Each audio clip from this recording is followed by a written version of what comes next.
पुराने कॉलेज में दाखिला लेना रजत का सपना था और उसका ये सपना पूरा हो चुका था।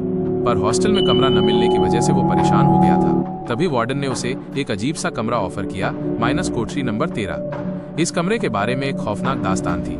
जो भी यहाँ रात बिताता है वो या तो सुबह होश में नहीं मिलता या फिर जिंदा ही नहीं बचता। लेकिन रजत बहुत बहादुर था। उसे इन भूत प्रेत की दास्तानों पर जरा भी यकीन नहीं था।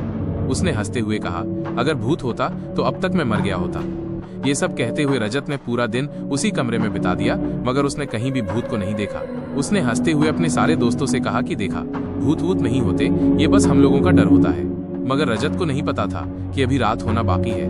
रजत का हंसता खेलता पूरा दिन निकल गया, मगर जब रात हुई तो उसके सारे दोस्त अपने अपने कमरे में सोने चले गए। पहली रात का कहर। वो 13 जुलाई की रात थी। घड़ी की सुइयां ठीक 12 बजा चुकी थी। कमरे में हल्का अंधेरा और एक अजीब सी सर्द हवा बह रही थी। तभी बत्ती अपने आप झपकने लगी। रजत ने टॉर्च जलाई और देखा, शीशे पर एक धुंधली आकृति उभर रही थी। रजत डर गया। उसने डरते हुए टॉर्च जलाई, मगर अंधेरा होने की वजह से कुछ साफ नहीं दिख रहा था।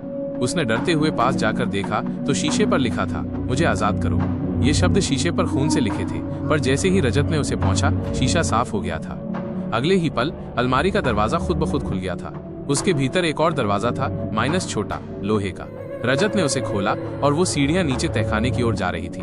वो डरते हुए सीढ़ियां उतरा गया और वहां उसने जो देखा उसने उसकी रूह कांप दी।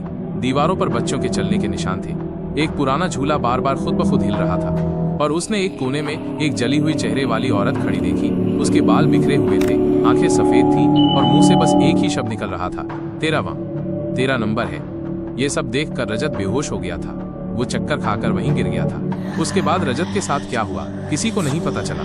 1 साल बाद अगली सुबह जब वार्डन कमरे में गया, कोठरी नंबर 13 खाली थी, लेकिन दीवार पर खून से लिखा था, अब 14 की बारी है।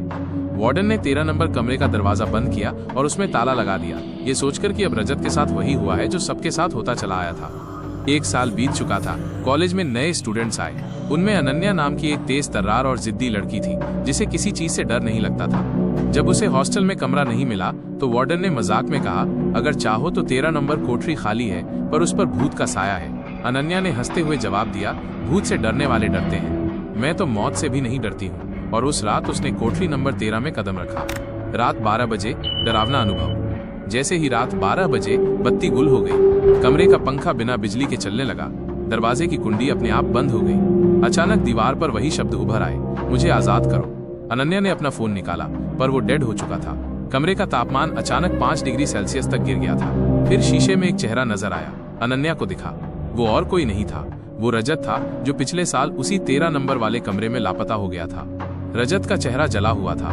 जला हुआ चेहरा देखकर अनन्या उसे पहचान नहीं पा रही थी, लेकिन उसकी आंखों में वही दर्द था। वो बुदबुदा रहा था, तुम ही मुझे आजाद कर सकती हो। इतने में तहखाने का दरवाजा अपने आप खुल जाता है।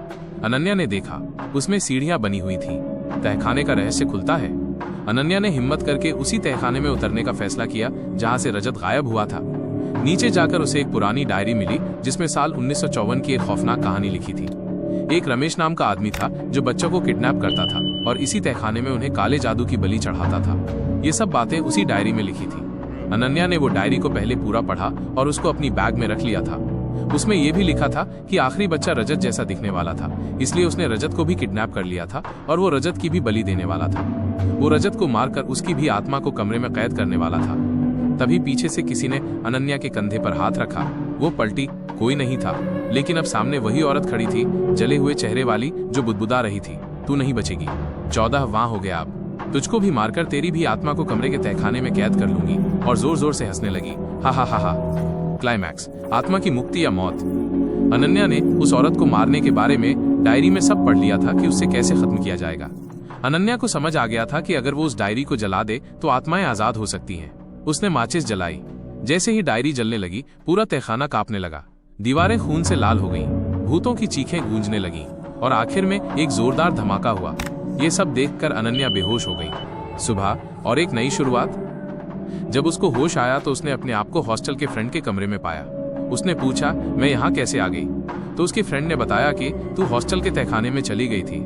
अगली सुबह वार्डन वहां पहुंचा तो अनन्या बेसुध पड़ी थी। वार्डन तुझे उठाकर यहाँ ले आया। अनन्या बोली कि उसे वार्डन ने उठाया था, मगर 13 नंबर कमरा कहाँ गया? उसकी फ्रेंड बोली, वो कहाँ जाएगा, वो तो वहीं पर है जहाँ था। अनन्या ने वार्डन से पूछा तो वार्डन ने भी यही बताया। तभी अनन्या ने 13 नंबर कमरे में जाकर देखा, लेकिन इस बार दीवार पर कुछ नहीं लिखा था। कोठरी नंबर 13 अब साफ थी, लेकिन कमरे की खिड़की पर एक बच्चा बैठा था, माइनस मुस्कुरा रहा था। रजत को अनन्या ने गोद में उठाया और बोली कि आज से तू मेरा छोटा भाई है। दोस्तों, अभी ये कहानी खत्म नहीं हुई है, नहीं अभी इस औरत का खात्मा हुआ है। इसके आगे की कहानी मैं अगले भाग में अपलोड कर दूंगा। आपको अगर ये मेरी कहानी अच्छी लगी हो तो मेरे चैनल को सब्सक्राइब करके बेल आइकन जरूर दबाना, ताकि मैं इसके और भी भाग आपके लिए ला सकूं और आप इसे मेरे YouTube चैनल पर मजे से सुन सको। और हाँ, जाते जाते आप अपना फीडबैक कमेंट में जरूर देना। धन्यवाद।